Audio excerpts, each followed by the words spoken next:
Okay, let's dive right into this, because today we're unpacking what is literally one of the most fascinating, terrifyingly efficient machines in modern basketball.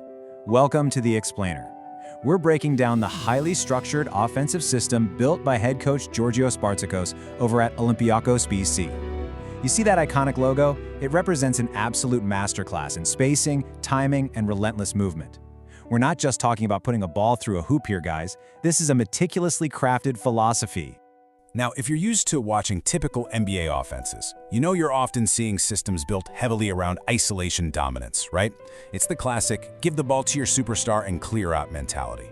But Olympiacos, they operate on a completely different frequency. They rely entirely on collective movement. Their danger doesn't just come from individual talent, it comes from the structure itself. It's like a giant puzzle where every single screen manipulates a defender and every cut creates another rotation.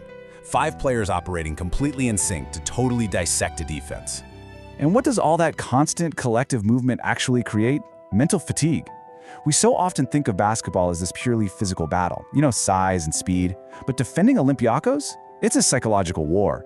It means surviving possession after possession, reacting to shifting angles, communicating switches, and doing all of that without ever losing concentration. The ball rarely sticks. One pass leads immediately into another action. So you aren't just getting tired legs, you are getting a severely exhausted mind. And here is the chilling reality behind all that pressure. Every defense breaks. That is the ultimate goal of the Bartzokas system. The objective isn't necessarily to create a perfect shot on the very first pass. No, it's to force the defense into making just one single wrong decision anywhere during that 24-second possession. One late rotation, one missed coverage. With that much mental pressure constantly applied, eventually, the defense cracks. It's absolutely inevitable. Section 1. The engine. Mastering weak side movement. So, while the casual fan is usually glued to the player dribbling the basketball, Olympiacos is relentlessly attacking away from the ball. Picture this. While a play runs on the strong side, shooters seamlessly relocate along the perimeter. At the exact same time, big men are setting flare screens and pin downs. This design is just brilliant. It absolutely punishes defenders who try to help too aggressively in the paint because it creates pure visual confusion. The split second a help defender turns their head to navigate that maze of screens, boom, a shooter is already moving right into open space. And this brilliantly illustrates why a player like Sasha Vezenkov became so devastating inside this structure. It was all about his off-ball intelligence. He wasn't just standing out there at the three-point line with his hand up waiting. He constantly relocated behind defensive vision and timed his cuts perfectly. Honestly, defenders struggled to track him for entire games because the system weaponized his ability to hide in plain sight and strike at the exact right moment. Moving on to Section 2, the tactics. Orchestrating offensive chaos. Let's look at one of the absolute most dangerous weapons in their arsenal, the Spain pick and roll. And they execute this at lightning speed. It initiates like a normal pick and roll, which, let's be honest, alone forces 2 defenders into a tough choice. But then the real chaos happens. They bring a third offensive player into the mix to set a blind screen on the defender guarding the roller. You are literally forced to attack that defensive hesitation. If the defense switches wrong, it's a wide open dunk. If help rotates, a shooter is wide open on the perimeter. The execution is so incredibly fast, the defensive recovery is just nearly impossible.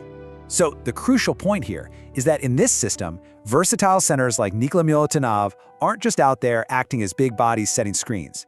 They are actual decision makers. After setting those screens, they frequently operate in a short roll situation, catching the ball right in the middle of the floor to instantly read the defense. If a defender helps inside, the center fires a laser pass to the corner. If the defenders stay home, the center just attacks the rim. It is perfectly layered pressure. Which brings us to Section 3, the big picture, the ultimate team system. Now, operating a machine like this requires immense, and I mean immense, discipline. Think about it. A lot of teams will gladly settle for the good shot, the first decent, slightly contested attempt that becomes available to them. Olympiacos outright refuses it. They completely embrace the extra pass philosophy. They want the great shot. Players have to entirely trust the system, literally passing up their own contested looks to keep that ball moving until the defense fully collapses and someone gets a completely clean, wide open look. And the way they pull this off is through incredible pace variation. Now, to be clear, they aren't necessarily sprinting up and down the court in physical transition all the time. No, they play fast mentally. The ball changes sides in a flash. One action flows into another instantly. Actually, scratch that. It's more like one play never truly ends before the next one is already beginning.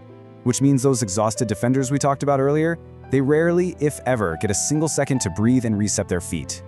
And here, right here, is the true power of everything we just covered.